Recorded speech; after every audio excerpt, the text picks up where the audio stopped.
So I'm not sure what defines someone as a runner, but if it's someone that's done some running semi-consistently, then I guess that's kind of what I'm doing right now. I would classify it as running because it's couched to 5K. You start off pretty slow, there's plenty of walking involved, but I have done it quite consistently. I've just finished week 4, day 2 this morning, and that's the first day where you run more than you walk outside of the warm-ups. I don't have any footage of me running, so you'll just have to believe me, but it was quite cold when I went out at 7 a.m, so I left my hat and coat on to record this video to make it a bit more believable. But I have started, and it's going better than I expected. So today, for example, you do the 5-minute warm-up walk, which you do every single time. Then it's 3 minutes of running, and then I think 1.5 minutes off, then 5 minutes of running, then 3 minutes off or something like that. So I've run for 3 minutes consistently this morning, and 5 minutes, and then 3 minutes again, and then another 5 minutes. And I'm sure for people that run 5K, 10K all the time, right, that's absolutely nothing. That's probably just their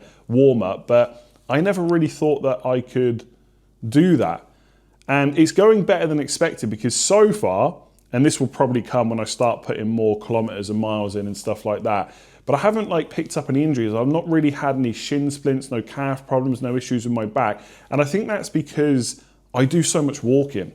Like I walk pretty much 4 or 5K every single morning. And although it doesn't get your heart rate up as much, I guess your joints and stuff do get used to it. So all the hours put in walking are kind of helping with the running so far. And there's a lot of it which is just kind of, I'm finding is like mental more than physical. So this morning, for example, I'm not watching on my phone like how much running I've got left and how much walking and stuff like that, but I've seen what the schedule is in the Couch to 5K app ahead of time. So I know once I've done the second 3-minute run, when it asks me to start running again, I know that's 5 minutes. And when I've finished, I'm then just walking to cool down.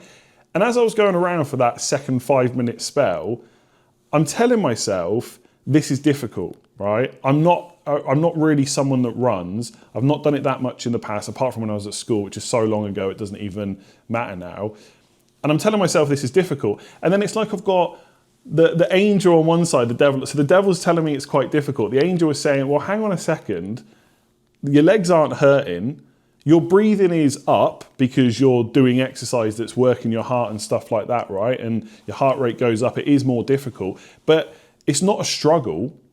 Like you've just run for 2.5, you're still going. So it's like part of my brain is telling me this is quite difficult. I don't know how long I can go for. Then the other part is kind of saying, you've got no issue. So what are you complaining about? Just keep going. And it was fine. I got through that 5 minutes and then I did the warm down afterwards. So I guess I've just got to keep it going. The reason that I started is because I was chatting to my friends one Sunday morning on WhatsApp while I was out walking.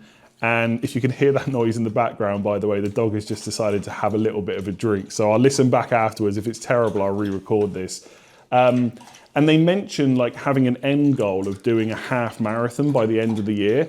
My initial instinct was that would be cool to do, but I just don't really like running that much. And then after I'd finished my walk, after they'd said that, I just decided to go and try and run, I think it was 1 kilometer. And I did it by running and walking. And it was after I'd already walked 5 kilometers. So I was pretty knackered afterwards. And I was like, do you know what? Let's just do Couch to 5K. And so my goal right now is to not do that half marathon at the end of the year. I don't really care whether I do that or not. I don't really have this massive ambition or drive to do that. But I'm trying to get into the habit of running more often. I've been listening to Atomic Habits, the audio book, recently. And actually that, as a side tangent, that book's really interesting because I actually feel I do a lot of stuff that he talks about in that book. And that's basically what I'm doing with the running. I haven't got this end goal of this massive run. I'm just getting into the habit of running so that I'm a little bit fitter, so that I work my heart a bit more, because the walking I do just doesn't do that. And I'll just see if I can do it consistently. I will say, I feel good that I'm doing it, but sometimes when I go to the gym, I'll sit in the car for like 30 seconds, 60 seconds when I get there, knowing I don't really want to go into the gym. Even though I know how good I'll feel afterwards, I still have that thing, not every time, but a lot of times. And then I go into the gym and I come out and I'll always feel really good. I don't necessarily have that same kind of sensation when I finish a run yet. So I don't know if I will learn to love it, but I also think it's a cool thing to be able to do. And maybe it's just an age thing. As I get older, I want to get a bit fitter because I just don't want to be really unfit and really overweight when I'm, 50, 60, etc.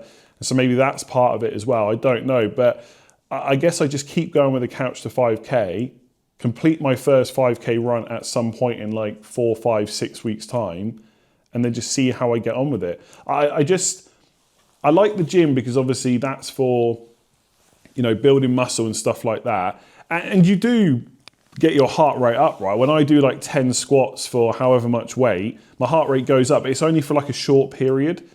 And I feel like it would be beneficial to also work cardiovascular as well as kind of gym stuff as well. So the only ways I'm really going to do that is cycling. I've got a bike, but it's not my favorite thing to do. I love walking, but unless you go hiking, it's quite hard to really push yourself. And like rowing, I love the rowing machine at the gym, but I don't want to have to always go to the gym to do it. So running seems to be the best way. So that's what I've started. I guess in the past, I've always said I'd like to run and then never actually done anything about it. This time I've done it. I've started Couch to 5K. And by the way, if you're thinking about doing it and thinking it'll be a struggle, just download that app. It's free. I use the Just Run app, I think it's called. I'll put a screenshot up on the video. And it's great. Like week 1, you literally do a 5-minute walk warm up, then you run for a minute, and I think you get a minute and a half off, and then you run for a minute and a half off, and you just do that for like 8 times, and then you just warm down, and that's it. And then the second week is a minute and a half run, I think 2 minutes off or something like that, walking, and it just gradually builds you up without even you thinking about it. And honestly, I went into this week thinking, how am I going to run for 5 minutes? And so far it's been fine. And it's going to get harder. I think next week maybe is like 3 minutes on, a few minutes off walking, then 8 minutes running. And obviously eventually you get up to like 20, 30, 40 minutes, and that's where your 5K comes in. So I don't know, I do like kind of health and fitness stuff. I know I don't look like it, right? And I have got weight to lose, but I do like going to the gym. I do walk a lot. I have now started running. Maybe I'll create more content around that eventually, but also I think there's like credibility, I think, with a YouTube channel that you sometimes build up. So like on my main channel, for example, I mean, some people might not agree, but I've done it for so long now. There's a bit of credibility there. I've built up some credit in the bank. I don't feel like I can suddenly turn this channel into a health and fitness thing unless I'm fit, right? So that doesn't make sense. So I guess I'll just have to keep you along on the journey. And maybe at some point I'll take this camera out while I'm going for, I don't know, when I do my first 5K or whatever it might be. I'm waiting for the injury to happen, because when I started walking many, many, many years ago, even like a 20, 30 minute walk, I'd get shin splints and stuff like that. And I guess I've built up a tolerance over time. I also bought some running shoes, by the way. They were like €60 or something like that. I saw a recommendation for a value pick on a running video, and I bought them. Then I realized I bought a slightly different one that was actually a bit cheaper, but they've been really good, like €60, so even cheaper in pounds probably. Adidas ones, and they're kind of springy. Maybe I'll get some more expensive ones if I keep this up. Anyway, I wasn't expecting to talk for 8.5 minutes. This is probably a load of rubbish, but I'm going to put it out on the internet anyway, and no one is forced to watch this stuff. If you got to the end, fair play to you. When will the next video be? I've got no idea, but I do know what's going to happen in 2 days' time. I'm going to go and complete week 4, day 3 of Couch to 5K, and then move on to week 5 and just get into that habit and see what happens. And I'm also definitely going to shower now because I absolutely stink. But yeah, that's a whole nother story. Catch you soon.